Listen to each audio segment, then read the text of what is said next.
Welcome to పొలిటెన్ media. నేను journalist Siri. ప్రస్తుత కాలంలో అయితే కొంతమంది సినిమా యాక్టర్స్ వాళ్ళు సినిమాలో మంచి క్యారెక్టర్స్ చేసుకుంటున్నారు, మంచి పేరు ప్రఖ్యాతలు కూడా సంపాదించుకుంటున్నారు. కానీ వ్యక్తిగతంగా వాళ్ళు మాట్లాడే మాటలు సొసైటీలో కింద అది ఆలోచించే విధంగా కొన్ని ఉంటే ఒకంత వాళ్ళ పరువుని వాళ్ళే తీసుకునే విధంగా కూడా వాళ్ళు మాట్లాడడం జరుగుతుంది. ఈ మధ్య కాలంలో చూసుకున్నట్టయితే ప్రముఖ సినిమా యాక్టర్ శ్రీకాంత్ అయ్యంగార్ అనే ఒక వ్యక్తి తను మాట్లాడిన కొన్ని వ్యాఖ్యలు అయితే కొంత అది అసభ్యంగానే ఉన్నాయి. సో వాటి మీద మాట్లాడడానికి ఈరోజు మనతో పాటు ఉన్నారు ప్రముఖ రాజకీయ విశ్లేషకులు చింతా రాజశేఖర్ గారు. నమస్కారం సార్. నమస్తే. సార్, ఇప్పుడు చూసుకున్నట్టయితే మూవీ ఆర్టిస్ట్ శ్రీకాంత్ అయ్యంగార్ గాంధీ గారి గురించి మాట్లాడమే కావచ్చు, తను మాట్లాడే కొన్ని విషయాలు, తను బిహేవ్ చేసే అంటే ఏవైతే తను పోస్టులు పెడతారో అవన్నీ కూడా చూస్తుంటే ఏమనిపిస్తుంది సార్? అంటే అది కరెక్ట్ అనిపిస్తారా, లేకపోతే తను చెప్పేవి కరెక్ట్ అనుకోవాలా, లేకపోతే ఆయనకు నచ్చిందని చేస్తున్నాడా అని అనుకోవాలా? ఎలా చూడాలి అసలు వీటిని? శ్రీకాంత్ అయ్యంగార్ ఒక సినిమా ఆర్టిస్ట్, అది కూడా కొంచెం జూనియర్ ఆర్టిస్ట్ కంటే కొంచెం ఎక్కువ, జూనియర్ ఆర్టిస్ట్ కంటే కొంచెం ఎక్కువ అంటారు అంతే. అయితే ఆయన గతంలో చేసిన 2-3 ఇంటర్వ్యూస్ నేను చూశాను. ఒక యాంకర్ ఇట్లాగే అడిగితే, మీ యూట్యూబ్ ఛానల్ వాళ్ళు ఏంటి, మీరెంత, మీ బతుకెంత, వ్యూస్ కోసము ఎంత నీచమైన పనులు చేస్తారు, మీ ప్రొఫెషన్ ఒక ప్రొఫెషనా, మీ బతుకు ఒక బతుకా అని అన్నాడు. అది అయిపోయిన తర్వాత ఎవరు మన రివ్యూ రాస్తారు కదా, వాళ్ళ మీద క్రిముల మలం తినే జాతి అని చెప్పి కూడా చెప్పాడు. మొన్న మహాత్మా గాంధీ గారు, ఇదైతే అల్టిమేట్. సో ముందు మహాత్మా గాంధీ గారు అంటే ఏంటి, ఆయన ఎందుకు మహాత్ముడు, ఆయన మహాత్ముడు కాదు అని చెప్పి అన్నాడు కదా. ఆయన మహాత్ముడు ఎందుకంటే 1925-30 ఆ టైంలో బ్రిటిష్ సామ్రాజ్యాన్ని అప్పుడు ఏమనేవారంటే సూర్యుడు అస్తమించని బ్రిటిష్ సామ్రాజ్యం. అంటే సూర్యుడు 12 అవర్స్ ఉంటాడు కదా, సూర్యుడు అస్తమించని బ్రిటిష్ సామ్రాజ్యం ఎట్లా అవుతుంది అంటే, ఆ సామ్రాజ్యంలో ఎక్కడో ఒక చోట సూర్యుడు ఉండేవాడు. ఇండియాలో ఇప్పుడు నైట్ అనుకోండి, యూరోప్లో ఆఫ్రికాలో సూర్యుడు ఉండేవాడు.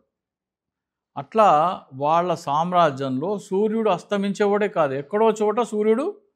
అంత పెద్ద సామ్రాజ్యం, అంత పెద్ద సామ్రాజ్యానికి చెందిన బ్రిటిష్ రాణి పరిపాలనలో గాంధీ గారిని ఆయన ఫస్ట్ క్లాస్ టికెట్ కొనుక్కొని ఒక ట్రైన్ ఎక్కినాడు. నువ్వు నల్లవాడివి, నువ్వు నల్ల జాతీయుడు కాబట్టి నువ్వు ఫస్ట్ క్లాస్లో ప్రయాణించే అర్హత లేదని కిందకు దూసేసినారు. దేశం కాని దేశం సౌత్ ఆఫ్రికాలో తోసేస్తే ఒక్కడే పోరాడినాడు. మీ పోలీసోడితో మాట్లాడే, ఒక కానిస్టేబుల్తో మాట్లాడే ధైర్యం లేదు ఈ రోజున శ్రీకాంత్ అయ్యంగారు.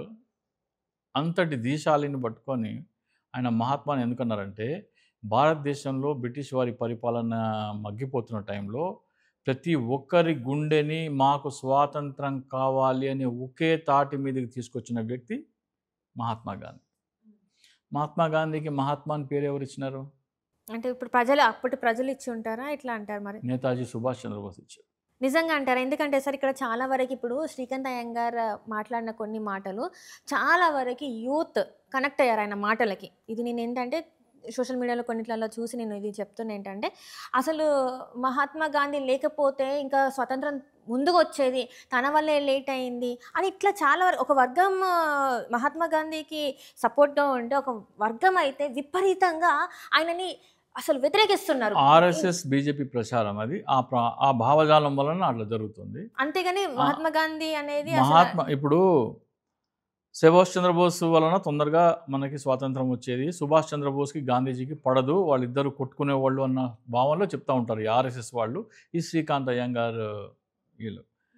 నేతాజీ సుభాష్ చంద్రబోస్ ఇండియన్ ఆజాద్ హింద్ ఫౌజ్ అని ఇండియన్ నేషనల్ ఆర్మీ అని పెట్టారు. దాంట్లో 5 బెటాలియన్లు ఉన్నాయి. 5 బెటాలియన్ల పేర్లు ఏంటి?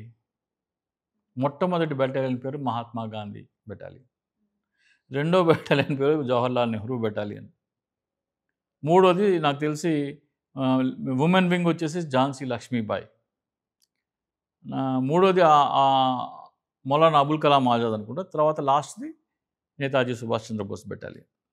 ఆయనకే కనుక గాంధీజీ మీద అంత ద్వేషం ఉంటే, వాళ్ళిద్దరికి మధ్యలో అంత సఖ్యత లేకపోయినట్టయితే, తన ఆర్మీలో బెటాలియన్కి గాంధీ పేరు నెహ్రూ పేరు ఎందుకు పెట్టుకుంటాడు ఆయన? అట్లాగే భగత్ సింగ్ పానికి గాంధీజీకి మధ్యలో పడదు అని చెప్పేసి అది కూడా చెప్తూ ఉంటారు. భగత్ సింగ్ నెహ్రూని జిన్నాని కంపేర్ చేస్తూ భారతదేశానికి ప్రధానమంత్రి ఎవరు కావాలి అంటే నెహ్రూ అయితేనే కరెక్టు. అంటే మీరే నేనే కావచ్చు మనం చూసుండం. కానీ కథలు మాత్రం చాలా వరకు వినిపిస్తాయి సార్. ఇప్పుడు భగత్ సింగ్ చనిపోవడానికి కారణం కూడా ఆ రోజు మహాత్మా గాంధీ ఒక్క మాట చెప్పుంటే ఆ రోజు తనకు ఆ ఉరిశిక్ష పడేది కాదని చెప్పేసి కొంతమంది వాదించే వాళ్ళు ఉన్నారు ఇదంతా కదా! బీజేపీ అదే ప్రచారం అమ్మా. అంటారా? ఇప్పుడు మరి బీజేపీ ప్రచారం అమ్మ. వాళ్ళు ఏం చెప్తారంటే ఆయనకు ఉరిశిక్ష పడ్డది. ఉరిశిక్ష రద్దు చేయడానికి గాంధీజీ కొన్ని ఇవి పెట్టారనమాట. ఇర్విన్ ప్యాక్ట్ అంటారు. ఇర్విన్ ప్యాక్ట్ చదివితే మొత్తం గాంధీజీ ఏ అంశాలు లేవనెత్తారు అనేది మనకు తెలుస్తుంది. గాంధీ ఇర్విన్ ప్యాక్ట్ అని ఒకటి ఉంటుంది. అసలు మన దగ్గర ఏంటంటే చరిత్ర తెలియదు కదా, చరిత్ర చదవం కదా, వాట్సాప్ యూనివర్సిటీ ఏదో వస్తే అదే నిజం అనుకుంటాం కదా. Right sir. ఇంకొక ప్రశ్న ఉంది. ఇది చాలా అది గాంధీ గారిని కించపరుస్తున్నట్టు ఇదంతా అనుకోవాలా? వద్దమ్మా. స్వాతంత్రం వచ్చిన రోజున లేదు సార్. ఇక్కడ ఇది ఒక విషయం ఒకసారి నేను చెప్పాను. వినండి. గాంధీజీ గారు ఏంటో నేను చెప్తాను. గాంధీజీ గారు స్వాతంత్రం కోసం పోరాడారు. స్వాతంత్రం వచ్చింది. 15th August 1947 జెండా ఎగరేస్తున్నారు. ఆ వేదిక మీద గాంధీ ఉన్నాడా? గాంధీ ఏం చేస్తున్నాడు ఆ టైంలో? సంబరాలు చేసుకున్న టైంలో నా వల్లనే వచ్చింది అని స్టేజ్ ఎక్కి ఇట్లా ఏమీ చేయలేదు గాంధీ. ఆ రోజున ఒక గల్లీలో చీపురు పట్టుకొని చెత్త ఉంటే ఊడుస్తున్నాడు జెండా ఎగరేసే టైంకి, అర్ధరాత్రి 12 గంటలకి. మీరు ఇలా చెప్తున్నారు కానీ చాలా మంది మాత్రం చరిత్ర ఏముంది? అదే చరిత్రలో జరిగింది. ఇప్పుడు గాంధీజీ గారు ఆయన నిగ్రహాన్ని ఆపుకోవడానికి యంగ్ అమ్మాయిల్ని పక్కన పెట్టుకొని అట్లా అంటే వాళ్ళు చెప్పేది ఏంటంటే వివస్త్రాలుగా పక్కన పెట్టుకొని యంగ్ అమ్మాయిలు పెట్టుకొని ఉండాల్సిన అవసరం ఏముంది అని చెప్పేసి చాలా మంది మాట్లాడుతున్నారు. ఎవరు చెప్పినారు? ఇవన్నీ ఎవరు చెప్పినారు? సోషల్ మీడియాలోనే ఇవన్నీ ఎవరు చెప్పినారు వాళ్ళకి? గాంధీ గారే ఆయన ఆత్మకథలు రాసుకున్నాడు కదా. అబద్ధం చెప్పకూడదు, సత్యం ఎంతటి చేదుదైనా సరే సత్యమే చెప్పాలి. సో ఇదంతా గాంధీజీ గారే చెప్పారు. ఆటోబయోగ్రఫీలో రాసుకున్నాడు కదా ఆయన. అది శ్రీకాంత్ అయ్యంగార్ రాసుకుంటాడా? సరే, అంటే శ్రీకాంత్ అయ్యంగార్ గాంధీ గారు మహాత్మా గాంధీ గారు అంటున్నారు కదా, మరి ఈయన ఒక సినిమా యాక్టర్ కదా. ఈయన ఇంతకుముందు ఏమన్నాడంటే ఒక యూట్యూబ్ ఛానల్లో వాళ్ళని మీది ఒక బతికేనా అని, అట్లాగే క్రిమినల్ మలం తినేవాళ్ళని అన్నాడు కదా. ఈయన బతికేంది? ఈయన ఒక సినిమా యాక్టరు. సినిమాలో ఏంటి కథ? కల్పితం, కథ అబద్ధం. వాళ్ళు చేసే ఫైట్లు అబద్ధమే, వాళ్ళు చేసే ఇమోషన్స్ మొత్తం అబద్ధమే కదా. మరి మీరు చేసేది ఏంటి? మీ వ్యూస్ కోసం వాళ్ళు కాంట్రవర్సీలు చేస్తే మీ సినిమాకు చేసేది ఐటమ్ సాంగ్లు ఎందుకు పెడుతున్నారు? మీ బతుకులేంది? శ్రీకాంత్ అయ్యంగార్ నీ బతుకేంది? నువ్వెంత ఆఫ్టర్ ఆల్? మీ సినిమా చేసేది ఏంటి భారతదేశానికి? ఒక రైతు పొలంలో పోయి కష్టపడుతుంటే పంటలు పండుతాయి, మన జీడిపి పెరుగుతుంది. ఒక ఇంజనీర్, ఒక శ్రామికుడు, ఒక డాక్టర్, ఒక టీచరు చెత్త ఏరుకునేవాడు కష్టపడితే కూడా మన జీడిపికి వాళ్ళు తోడ్పడుతున్నారు. సినిమా ఏం చేస్తున్నది? ఈ కష్టపడే వాళ్ళని దృష్టి మరలుస్తున్నది. కష్టపడే వ్యక్తి సెల్ ఫోన్ వచ్చిన తర్వాత దాంట్లో క్లిప్పులు చూసుకుంటా పని మీద నుంచి దృష్టి మరలుస్తున్నది. మన దేశ జీడిపి నాశనం చేసే వృత్తిలో ఉండి నువ్వేందయా సొల్లు చెప్తున్నావు? మన దేశ జీడిపి నాశనం కావడానికి కారణమయ్యే సినిమా వృత్తిలో ఉండి నువ్వేదో పెద్ద పోటుగాళ్ళగా మాట్లాడుతున్నావు. నువ్వెంత, నీ బతికెంత? అంటే సినిమాల వల్ల దేశ జీడిపి లాస్ అయిపోతుందా? ఫర్ ఎగ్జాంపుల్, మీరు ఒక బిల్డింగ్ కట్టే మేస్త్రి అనుకోండి. ఇంతకుముందు పొద్దు నుంచి సాయంత్రం దాకా పనిచేసేవాళ్ళు. ఇప్పుడు మధ్యలో సెల్ ఫోన్ చూస్తున్నారు కదా ఆపి. ఆ టైం ఏమవుతుంది? టైంని కిల్ చేస్తుంది. ప్రొడక్టివిటీ తగ్గుతుందా లేదా? స్టూడెంట్ చదువుని చంపుతుందా లేదా? ప్రతి ఒక్క వృత్తిలో సినిమా అనేది, క్రికెట్ అనేది ఇంటర్ఫై అయ్యి మన దేశ జీడిపిని నాశనం చేస్తుంది. ఎంటర్టైన్మెంట్ అంటేనే జీడిపి నాశనం. అంటే ఒక లక్ష్యం పెట్టుకోవాలంటారు ఇట్లా సినిమాలకి. ఇప్పుడు చాలా మంది ఏమంటారంటే సినిమా వల్ల ఆదాయం వస్తుంది అంటారు, సినిమా వల్ల ట్యాక్సులు వస్తున్నాయి అంటున్నారు. సినిమా వల్ల ఎంతమంది బతుకుతున్నారమ్మా? 1,00,000 మంది. సినిమా వృత్తిలో ఎంతమంది ఉంటారమ్మా? 10,000 మంది కూడా ఉంటారేమో. 1,00,000 మంది అనుకుందాం Telugu cinema industry. Telugu population ఎంత? 10 కోట్లు. 1,00,000 మంది బతకడం కోసము 10 కోట్ల మంది ప్రొడక్టివిటీ టైంని కిల్ చేసే వృత్తి అది సినిమా. అంటే ప్రజలకి ఎంటర్టైన్మెంట్ ఉండొద్దు అంటారా? ఇప్పుడు టామ్ అండ్ జెర్రీ సీరియల్ చూస్తే ఎంటర్టైన్మెంట్ కాదా?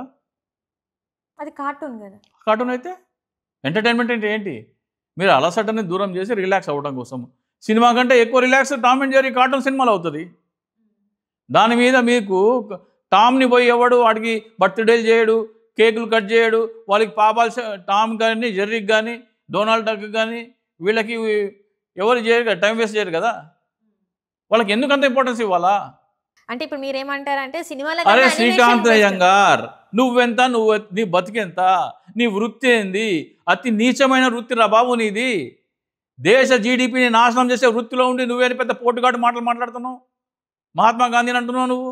సో మొత్తానికి అయితే మీరు వార్నింగ్ ఇస్తున్నారు. అంటే మీరు ఆయన నుంచి ఆయన ఆల్రెడీ సారీ చెప్పారు కదా సార్. ఇప్పుడు ప్రాబ్లం ఏంటంటారు? ఇప్పుడు అటువంటి శ్రీకాంత్ అయ్యంగార్ అనే నా కొడుకులు ఇకపైన రాకుండా చెప్తున్నాయి. వాళ్ళందరికీ ఇదే వార్నింగ్, ఎస్పెషల్లీ సినిమా ఇండస్ట్రీ వాళ్ళకి.